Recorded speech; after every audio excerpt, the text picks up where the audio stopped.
Yeah, we've got this horse today. I've got this horse today. There's just one word: sensational. He is the banker of the festival. Honeysuckle or epitome. I don't know what you are talking about. Enough listening to your Goshen propaganda.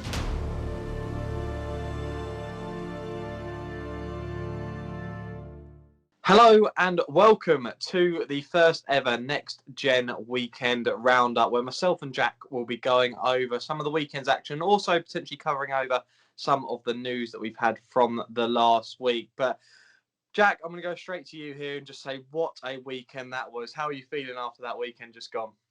Well, I think we're all still recovering. It was just a perfect weekend at a perfect time. I mean, it was a great bit of respite from normality, and to be able to see such top-class action and top-class horses perform so well in a weekend was just second to none. Yeah, and an excellent weekend for favourite backers as well over the last couple of days, and it really was the Willie Mullins show. And we will kick off with the opening race from the weekend. It was a novice hurdle over 2 mile 6, and Gaillard de Menil, a really, really impressive performer. And Jack, I know how sweet you were in the preview on this horse, and not just for this race, the chances for the Ballymore as well. What did you make of that?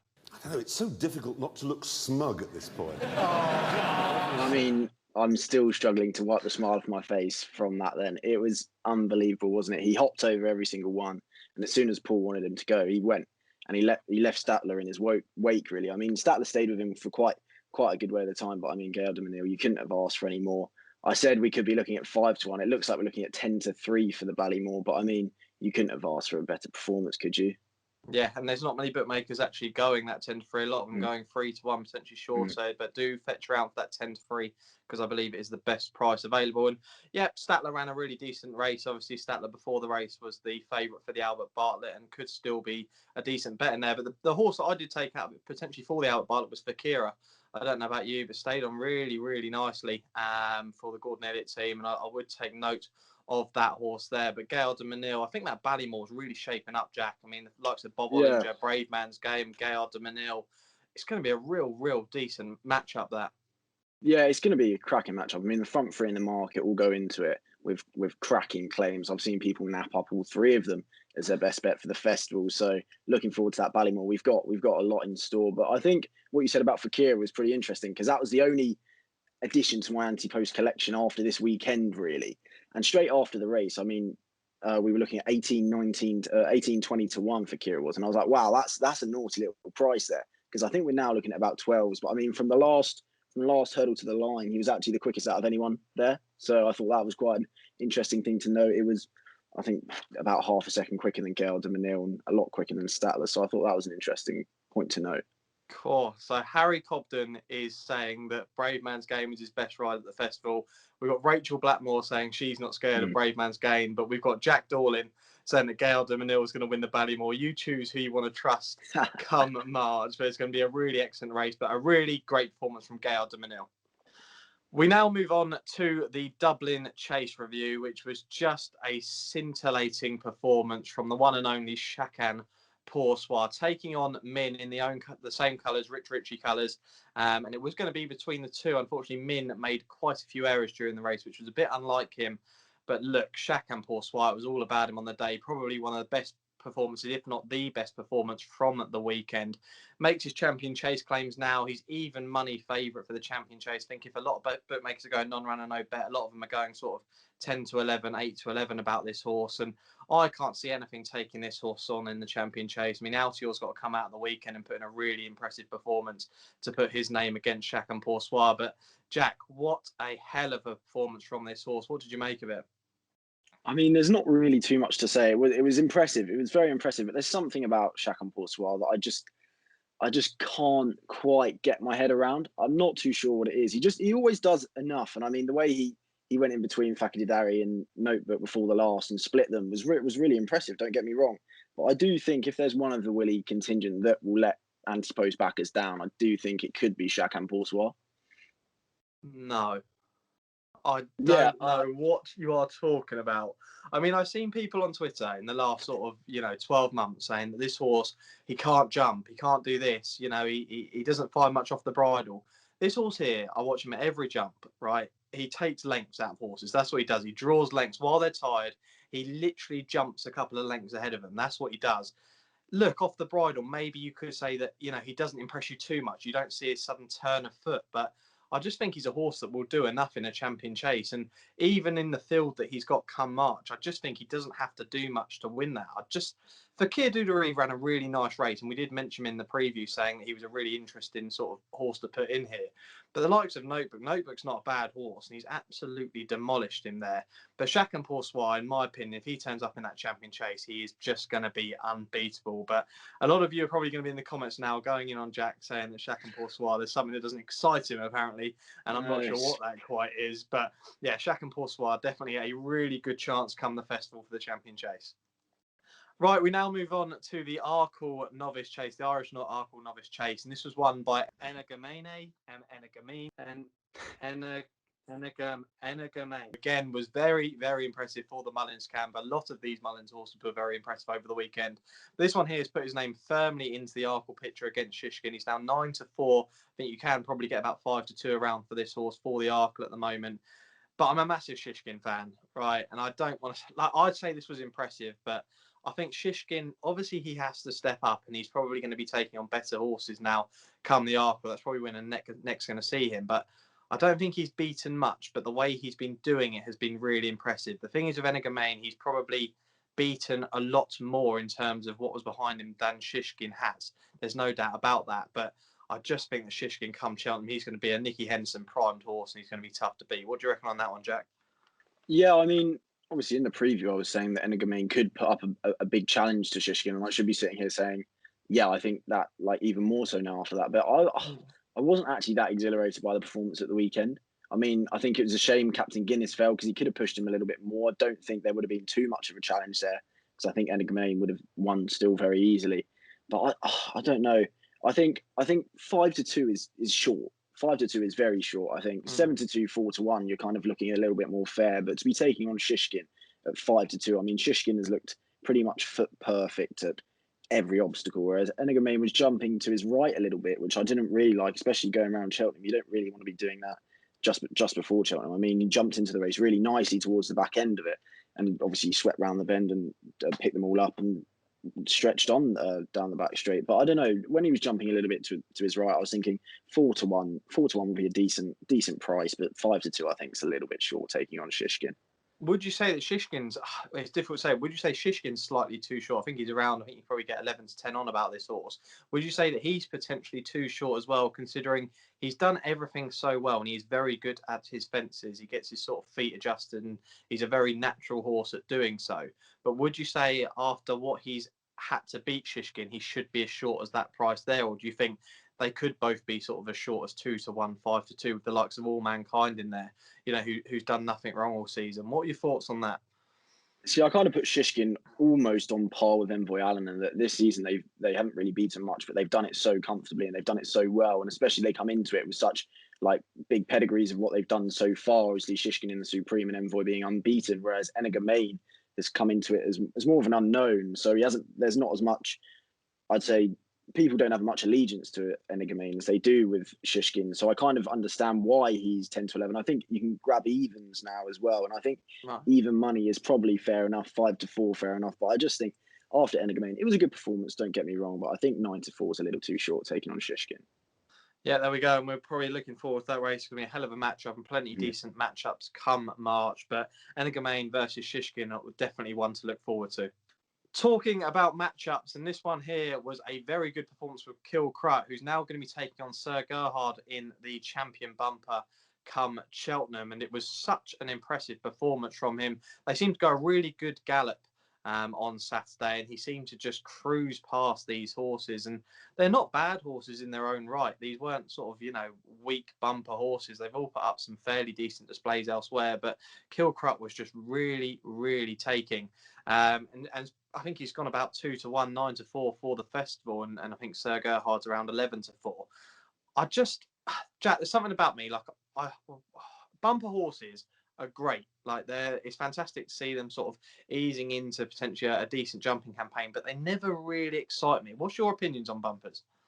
Yeah, I'd have to agree if I'm being honest. I'm not going to say I'm looking for a card and I'm looking for a bumper. I mean, you're looking for a bumper for who you're going to see in a year or two and where they're going to go on from that. But you're not necessarily going to be looking for a bumper. But when you see Kill Crew and you see Paddy Mullins just motionless and watching the others go past him, I mean, he couldn't even believe it. He said he was pinching himself to know if it was real. But I think yeah, I would tend to agree with you that bumpers are exciting, and I'd happily watch them. But I'm not really going to be looking too much into them. I mean, it was very taking. Obviously, it was very taking. But the only thing that would doubt me was does he need that strong pace to pick off a race that falls apart, or will he be able to do it off a slower gallop? That's the only thing that I'd be a little bit tentative about. Yeah, I've looked at the two horses at the top of the bumper market at the moment, and I do think that the way they've been performing, they're definitely next season going to be either Ballymore horses or Albert Bartlett horses for hurdle campaigns. They seem to be two horses that do kind of stay very well. I would be shocked to see either of them in the Supreme next year, although a lot of people did say that about Appreciate It, and look what he's doing at the moment. But I just think that, yeah, they could both be very good staying novice hurdlers if they can get their jumping together for next season. And I'm very much looking forward to them. But a really, really nice performance from Kilcrut, and also a really nice family affair. I think sort of there's a real family affair with this horse. Willie Mullins trains, Patrick Mullins rode, Tony Mullins kind of gave the pre-training for this horse, and Mags Mullins, she gave the sort of the breeding for this horse, from what I know. So a real nice family affair, and again, looking forward to that bumper come March. Right, just away from the Dublin Racing Festival, before we discuss Sunday's action over in Ireland, we will just quickly discuss the gamble that was happening on the Sunday. Now, they weren't three races that you'd probably have been taking note of, two from Musselburgh and one on the fibre stand at Southall. Now, this was a real strange story. It was sort of blowing up on Twitter and also on ITV Racing. They were talking a hell of a lot about it. Richard Hoyles was keeping a real close eye, but it was far away at Musselburgh, who was back from 20-1 down into even money. Then we had Blowing Dixie at Southall, who was 13-2, backed into 4-6. And then we had Gallagher's Cross at Musselburgh, 30-1, who actually hit 2-1 on at one stage. I think that was just due to the fact that the first two had come in. Now, I looked into it, Jack, and it was a 4,880-1 treble, the price of that. And it actually went off, if you worked it out, it was around a 6-1 treble in the end, which is absolutely ridiculous. Like, I look at my Cheltenham anti-post slips at the moment. I've been working out some of the trebles and stuff I've got in there going, cool, yeah, this one's paying out 14,000. But I'm not looking at them going, cool, now they're only paying out £4 if you put them on. They're still paying a couple of hundred. But what do you make of this whole gamble situation? Because what we're looking at here is the horses are going up in the betting on the ability that they've previously shown. Bookmakers are putting them in there going, cool, probably hasn't got much of a chance. That's a 20-1 shot. That's a 30-1 shot. But then what people are looking into are going, have they been getting the handicap mark for these horses right down so they can prepare a big gamble? Or it's a real interesting one, Jack. How do you see all of this? I mean, there's so many different people on different sides of the spectrum, isn't it? There's a lot of probably jealousy that you're not on it. If you're on the gamble, my God, are you loving it? Are you loving life when you see it at 4,000-1 going to 6-1 or whatever it may be? But I think the way it does bring horse racing into disrepute, it doesn't leave a nice taste in the mouth. I think it's fair to say it's hard for us to comment on it because we don't really know the ins and outs of it, how much the gambling industry was going to lose or whatnot. But it definitely leaves a sour taste in the mouth, because I know if you're studying for an hour or two looking at something, it's just an anomaly, isn't it? You don't really you can look at their best form, but even their best form wouldn't have showed the way Blowing Dixie went and won, or the first one went and won. But yeah, I think it does leave a bit of a sour taste in the mouth. But I mean, if you're on it, then I wouldn't be sitting here saying that. That's for sure. What do you think? Yeah, absolutely. And it was unfortunate for whoever did have the punt that the other one did really let down. Like, it didn't even place. I think it finished fourth, the last one there. And I was looking at the odds and going, God, look at the form on this horse. How on earth is that going to go off at 2-1 on at one stage? But it is a really interesting one. I do hear a lot of people, you go to the races and they say, "Cool, yeah, I've got information from this yard. You know, this horse is in a 0-60 handicap and it's working at, you know, a mark of 80 at home. He's going to absolutely romp home. 10-1's an absolute massive price." And it doesn't always pay off. Sometimes it does. And maybe the right info comes from different yards. And I can't imagine what sometimes it's like in Newmarket in a pub Like, you must sit there in a pub and you've probably got yard staff probably in there going, yeah, we've got this horse today. I've got this horse today. Yeah, this one's going to absolutely blow them down today. But look, it's one of those things. And you don't want to associate horse racing too much with gambling, although gambling, the industry does do a lot for the sport in terms of sponsorship and everything like that. But seeing stuff like that, it is, look, it's fine to see, and it is kind of, for the person, it's nice to see, but I just completely agree with you on the fact that it brings a lot of attention from the sport away. You know, it's not all about the sport in situations like that. It's someone winning a load of money. Like, at the end of the day, ITV were giving it, in my opinion, a bit too much press. Like, it was great to hear, and someone could win that money, but you're looking at 3 races that, I'll be totally honest, I really couldn't care less about. I didn't, you know, it was the Dublin Racing Festival. I wasn't looking over at Southall on the Fiver Stand as much. I love the flat racing.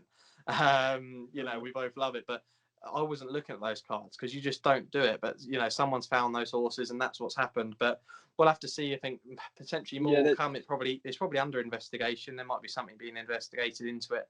There's a couple of bits I took out. One was that when you probably saw the video of Bet Victor's head of trading the morning after, when he was saying that I'm probably going to lose my job if these 3 come in, and this is going to be horrible for gambling. But he used the word guesstimate when he's talking about prices and how horses are priced up. And I think in a multi-million-pound industry or whatever it is, this is surely going to have to be a tightening moment for bookies. I mean, they don't really give value as it is. But when something's going 33 to 1 into evens, and he's using the word guesstimate when they're saying something's priced up, I think that, if anything, is testament to these 10 race cards. They're good because you can watch the sport, but when you look at the ins and outs of it and prices just being chucked about as it seems, I think that's a little bit like, it doesn't really look great. So when you see Royal Ascot, the cards getting bigger in Cheltenham and whatnot, obviously they're great because they're big festivals, but when you look at the smaller cards and what this could mean for the gambling industry, as everyone was saying, and how, like, the repercussions of this on our sport, I don't know if that's a great thing. Yeah, and we'll have to see what comes of it in the next couple of weeks. But we will move away from that now, and we will move straight into the Sunday of the Dublin Racing Festival. And we will talk about a horse that I was very, very fond of. This favourite here, Quilixios, is an absolute machine. Trust me on this one. I did nap it up. It wasn't a great price. You would have had it at a better price midweek when the likes of French Assil and Zanahiyr were still in the race. 5 to 1 it was midweek. It ended up going off, I think, 10 to 11. I think it might have been around that price. But a really, really nice performance from Quilixios. Now, Mick Fitzgerald didn't seem too impressed with the performance. I certainly seemed impressed because I do love this horse. Now, he had almost 100 days off the track. It'd been a while since we had seen him, just due to the fact that he couldn't come over to Chepstow for the juvenile hurdle there due to travel restrictions. He was scheduled to run there. But off that many days off, look, I wouldn't have said it was an unprofessional performance from Quilixios. I think it was really, really professional. I think he jumped really well. And in my opinion, I think he's gone about 5 to 1 for the Triumph hurdle. Zanahiyr around 5 to 2. I think it's between the two of them looking at the moment, Jack. Yeah, I mean, I thought it was probably the most odd run of the weekend for the fact that it looked good, but it didn't look great because the race fell apart quite a bit, in my opinion. And it was just, to the eye, I thought it looked good. Don't get me wrong, but it didn't look amazing. And then I sat down and watched it a few times, and also took the figures between that and Appreciate It's victory. And Quilixios finished 2.5 seconds ahead of Appreciate It, which is good enough, and he was 5 seconds ahead at halfway. But what I found interesting was that from the last to the line, Quilixios was actually quicker than Appreciate It, and considering he was a lot more held back than Appreciate It was, I thought that upped him in my estimations, it's fair to say. And after looking at it and watching it again, I think 6 to 1 for the Triumph is actually not a bad price still. It's actually not that bad. I think he's really good. Now, the thing that I took down, and a guy who I follow on Twitter, and a lot of people know from At the Races, Declan Ricks, actually analysed it in a similar way on Twitter. But the move just before they turned in with St. Sam, who went off and was about 6 lengths clear, he made a really impressive move. Jack Kennedy just asked him to just go on a bit, and he's just sweeped up. Now, people got to understand that will take a bit out of the horse to make that move. He's got to get up there, and he will feel the effects of that. And like you said there, I'm actually surprised. I didn't know the stats there with regards to Appreciate It in the times, but that's really fascinating. And I know that the Gordon Elliott yard do think a lot of both of these horses, and they're very difficult to kind of, split. But Zanahiyr seems to be a very, very speedy type. Like if we were going on, very quick ground at Cheltenham, they didn't go very quick. They went a Triumph hurdle pace, which you wouldn't often see, I think Xana here would probably be the one that you'd side with. But in a really proper Triumph hurdle that we've seen in the last 3 or 4 years, where they go off like the clappers, it's just going to suit Quilixios, in my opinion. Do you not think that's probably the way through? Yeah, I think you're right, but I thought a lot of people jumped to a conclusion very quickly to say Xana is the much, much better horse. Let's not forget they beat St. Sam by exactly the same distance in their last 2 runs. So to just jump to the conclusion that Xana is the better horse, I thought was absolutely ludicrous, especially when you're looking at over double the price for Quilixios. For people to look at the form book and say that, and for people's eyes to say that as well, I thought he got quite a bit of criticism, which I thought was a little bit harsh. Yeah, and Davy Russell and Jack Kennedy are sitting on the same fence at the moment and don't seem to want to come off it. You keep asking the question, which one's better, and neither of them seem to know. I'm sure one of them has a massive clue, and it will actually be really interesting to see who Kennedy ends up sitting on come the Triumph hurdle. I don't know whether I doubt we're expecting Davy Russell to be back, Jack. I'm pretty sure that's not happening. Is that right? No, I don't think so, no. Because if so, he probably would have ridden for the Cheveley Park team, but I'm going to be, I don't know who's going to end up siding, who Jack Kennedy's going to side with in that race. It's going to be really fascinating, and might be a decision quite late from Jack Kennedy, dependent on ground and what's going on at home. But whoever he does side with is definitely going to probably go off favourite in that Triumph. But a really good race, but Quilixios, one of my performances from the weekend. Right, now we move on to the Farmer Novice Hurdle, which was won by Appreciate It, another Mullins hot pot going in from the weekend. But I was impressed with this horse, but I was more impressed by the horse in second, Bally Adam, who everyone knows who does follow me. I've always been a fan of this horse, who scoped very badly at Christmas, and definitely something went wrong, and you could tell that from the weekend. But this horse here made a really takey move, and at one stage I did think he might have been challenging Appreciate It, bar jumping the last and ending up on all fours. Now, he doesn't jump very well, Bally Adam. That's one thing I've noticed. He isn't the best jumper of a hurdle. There's no doubt about it. But if he could get his jumping sorted, he might get a few lucky jumps at Cheltenham. He does take some lengths out of horses, and I don't know, Jack. I think that these two could end up 1-2 in the Supreme. What did you make of it? Yeah, I thought you kind of expected a good performance from Appreciate, didn't you? And if I was being honest, my eyes were drawn to Bally Adam as well, because you wanted to see how he bounced back, and he definitely did put in a brilliant performance. I know you were very keen on him, and each way price at 10s in the morning, and in the preview, of course. Yeah. But I think Appreciate It, obviously, he's the real deal, isn't he? He all going well. That is the Supreme winner, isn't it? I mean, 7-4, I think you can get now, but I think you are right. When you look at the rest of the Supreme market, there's not too much there. I know I was going on about Mr. Coldstone, and unfortunately that didn't end up well when he was back in 5th and off the bridle, found absolute negative. But I think outside of Appreciate It, it's quite hard. I don't really like Metier, who's going for the Betfair hurdle. I'm not having that. So I think Bally Adam could be behind Appreciate It, whether it's 2 lengths behind Appreciate It or 20, I don't really know, but I think he'll definitely be looking at his rear once again. Yeah, it's going to be really fascinating. Willie Mullins always has his team well prepped for the Dublin Racing Festival, and he will have them prepped for the Cheltenham Festival. Obviously, we know how great he is there, but Gordon Elliott seems to have his horses better primed for the Cheltenham Festival than Dublin Racing Festival. So it's going to be really fascinating come the opening race of the Cheltenham Festival. But you're completely right, Jack. I can't have any of the English challengers at the moment. Metier's really got to come out and impress me. Like, the race at Sandown was, in my opinion, one of the worst Grade 1 novice hurdles I've ever seen. You might agree with me, you might not, but I wouldn't say he's beaten much there. He was impressive. He is unbeaten. The unbeaten horses often go off sometimes in races like the Supreme at big prices, and people go, God, Jesus, why is a horse that's won 4 on the bounce? Why is he going off unbeaten? But hopefully we're going to see him this week in the Betfair hurdle, and that's going to give us what we need to know about Metier. Is he good enough to win a Supreme? I wasn't impressed with Third Time Lucky at the weekend. I'm not really a massive fan of him. And we're looking at, they're probably the leading contenders in that Supreme market. So in terms of that, the Irish have got it to themselves. And I think you're completely right. I appreciate it's going to be hard to beat, but I wouldn't be surprised if Bally Adam go bang in there second. Now, let's go on to the Flogas Novice Chase. Last year won by Faheen, and this year won by Monkfish in the same silks. Now, Monkfish, a horse, fish cake, whatever you wanted to call it from the preview. Nicky Henderson's had so many different names for this horse. And I think the best thing is that only the day that we're filming this, the half-sister to Monkfish has been sold and has been named Fish Cake, which is just absolutely superb. So good. So good. But Monkfish was really, really classy. He just is so classy. Like, you could throw him in that Gold Cup and you wouldn't give him, you'd give him a squeak. That's the thing. That's how good he looks over a fence. He just jumps them so cleanly. Latest exhibition, once again, tried his heart out. He is going to be a better horse over 3 miles and probably even further latest exhibition. So I do expect him to probably finish a little bit closer in the Festival Novice Chase than he did at the weekend. I think he'll just stay on a lot better. But Monkfish, Jack, he's just a monster and potentially probably the performance of the weekend. Yeah, I think he is. There's just one word: sensational. Like, it was so effortless the way he cleared those fences, and he just took the lengths out of latest exhibition, didn't he? I mean, we talk about round 3 of latest exhibition versus Monkfish, but this is hook, line and sinker, game over. There isn't going to be a round 4. There is, but there's no battle there at all. I mean, that was so good from Monkfish, and as you say, probably the performance of the weekend.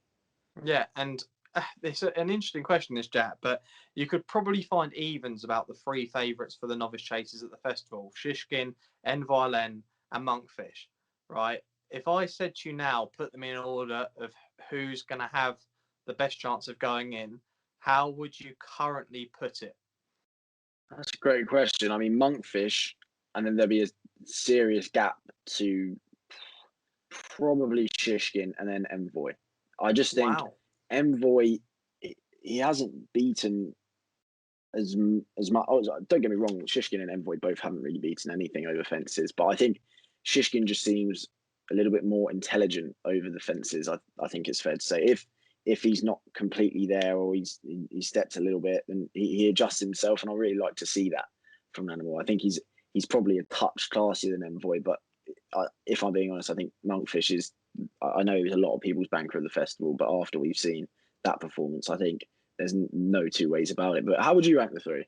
Yeah, no, I think the Monkfish is definitely at the moment, looking at the markets across the card at Cheltenham, he is the banker of the festival, in my opinion. Not even away from the novice chasers, he just is. Like, you could look at the champion hurdle market, all of this, the champion chase market, but Monkfish, in my opinion, evens. If you're one who likes a pig bet anti-post, then he'd probably be the one that I'd be siding with. But I personally think that I do love Shishkin, but I think I'd put Envoi ahead of him, just due to the fact that Envoi has looked very professional. Yes, he hasn't beaten much, but I just think that the challenges in that marsh at the moment, I've looked through it, and you've got to look at that field and go, what is there in there? Like, he'll probably win the marsh and we'll still say he hasn't had to beat much. Do you know what I mean? Yeah. But with regards to Shishkin, he's got to beat Energamain and All Mankind. Let's not discount All Mankind, but he's got to beat some, really decent opposition in that. So I'd probably put them in that order: Monkfish, Envoi, and Shishkin. But there's every chance that all 3 go in. You could have the favourites of the novice chasers all fly in. So very much looking forward to that. But Monkfish, in mine and Jack's opinion, probably the best performance of the weekend. Right, now we're going to discuss the 2 big races from both the Saturday and the Sunday, the Irish Champion Hurdle and the Irish Gold Cup. And we'll kick things off with the Irish Champion Hurdle, won by the beautiful Honeysuckle, who, God, Jack, I keep saying it, it's just everyone's going to try and get her beat, but she just won't give in. And she's now sort of around the 3-1, 4-1 market. I think best price for the Champion Hurdle. You'd be good to get a price about that. But I can say you what, they're going to get to the Champion Hurdle. They're going to try and beat her, and it's not going to be easy. Yeah, I mean, it was an absolute top-notch performance from the Queen, wasn't it? Everything was going as normal. It was kind of normal viewing when you're watching Honeysuckle, until Rachel Blackmore decided to take the race by the scruff of the neck, 2 out, and go 4 or 5 lengths clear. And suddenly I was thinking, what on earth? This isn't what we usually see from Honeysuckle. We're seeing we see the engine, but we don't usually see it to that extent, like, already. And then when that jump at the second last, wow, that was just inch perfect. And she probably took a length or 2 out of those struggling in behind her. But it was a sensational performance. And you think she has to really go to the Champion Hurdle, don't you? Yeah, she does. A lot of changes in the markets as well. Those who have backed someone like Concertiste for the mares, I think 7-4 is the best price about that horse for the mares now, which is excellent if you've had a good bet on Concertiste anti-post, because she was a nice price originally. But it does look like Honeysuckle is definitely going to give the Champion Hurdle a go, which is really fantastic from Connections to do this. The Champion Hurdle looks like an absolute picture at the moment, with the likes of Epatante, the 2 mares taking each other on, Epatante and Honeysuckle. But we all know that we're waiting for one horse to come out and play. I don't need to say his name, he who should not be named, but he'll come out and play soon, and he'll be in the picture as well come March. But it's a really, really fantastic looking race. And Should we talk about a couple of the horses in behind, Jack? Who ran? I think Abacadabras. He's a horse that I just can't get to grips of. I can't seem to trust him. It's the first time I can remember Petit Mouchoir. He seems to run his race every year, but he just doesn't. Like, he gets into the frames most year in these big races. He didn't quite do it at the weekend, but he's the kind of horse that he just seems to turn up on the big days and put in a performance that no one's expecting. I don't often see him go off shorter than anything than 14-1. He still ends up putting a decent display. What did you make of any of the other horses in behind? I mean, I'm trying to mention a few of them. I think Samoa, that's one chance too many. I know a lot of people stuck with him for that, and I think going off favourite 3 times in a row and then getting beat again, at the weekend was just. I think it'd be hard to back him, wouldn't it? After those 3 performances, if you gave him the excuse when he lost to Abacadabras, and you were saying that's fair enough because it wasn't the greatest ride, it's fair to say, on board, and then he still went off 13-8 next time out and finished 4th. I think that was in the Matheson, and then suddenly you're thinking, okay, now we're clutching at straws to try and make excuses, but we will give him one more go, and I think that's firmly put to bed the Champion Hurdle. It's like chance there, but I'm going to put you on the spot here, Sam. Oh, no. Honeysuckle or Epatante?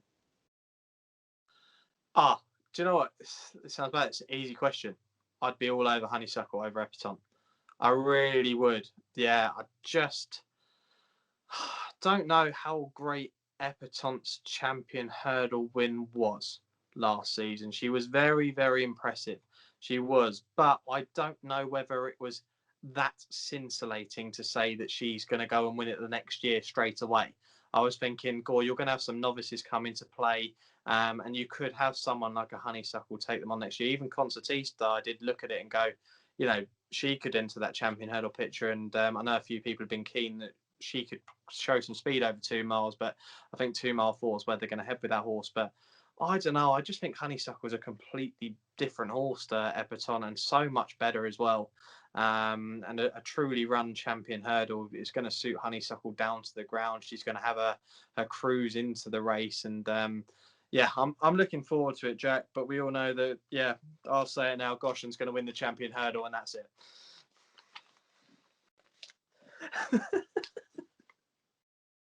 I've actually had enough listening to your Goshen propaganda day in, day out. I've had enough.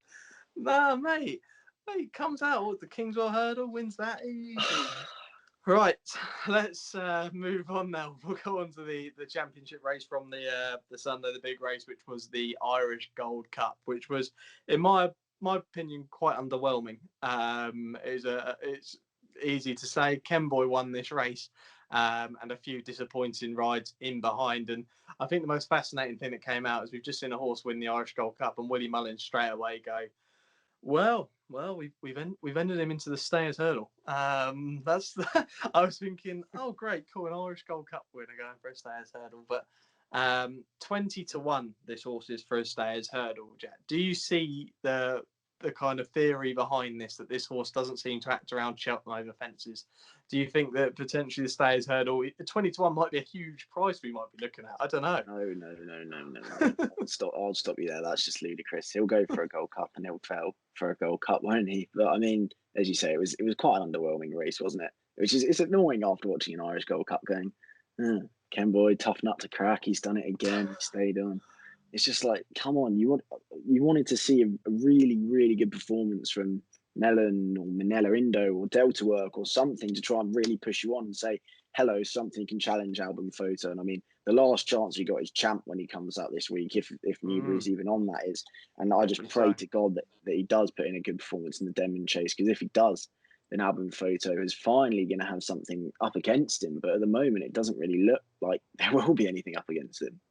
No, it really doesn't. I think Album Photo, with all these performances going in such of Gold Cup trials, just seems to be getting backed without having had to run. I think he's hit around 3-1. Some markets have gone for the Gold Cup, and it wouldn't surprise me on the day if he goes off a really short price for a Gold Cup, maybe sort of 2-1, maybe even shorter. But Album Photo definitely looks the one to beat. So yeah, good Gold Cup picture. And Jack, you mentioned there that we're likely to see Champ this weekend, and we will have our weekend preview out this week, and we will preview the likes of Newbury, the Betfair Hurdle, and hopefully some fantastic action elsewhere. So we're looking forward to that.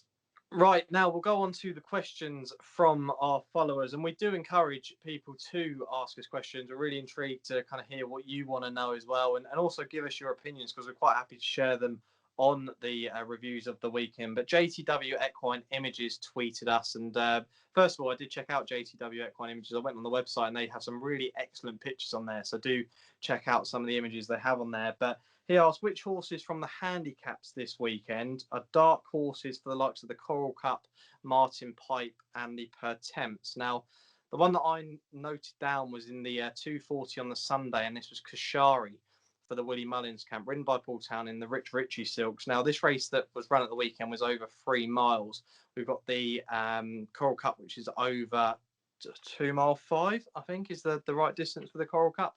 And I just think that the horse was given a real easy time of things in the race. It wasn't I looked at it and thought, is Paul Townend going to ask this horse properly? And he did in the end, but I thought he left it very, very late. And I think 2 mile 5 is going to suit this horse very well. He was off a mark of 144 on Sunday. And I think the first 3 home in the Coral Cup last year were between 139 and 144. So I would be surprised with his performance coming 6th at the weekend if he goes up from a 144. I think he'll probably stick around that mark or drop slightly. And I think he'll go straight to Cheltenham now. And I think he'll be given a really, really good chance. And Rich Ritchie with an excellent team come the festival, I think, and a real good chance in the Coral Cup. Jack, what were your opinions of the handicaps on the weekend?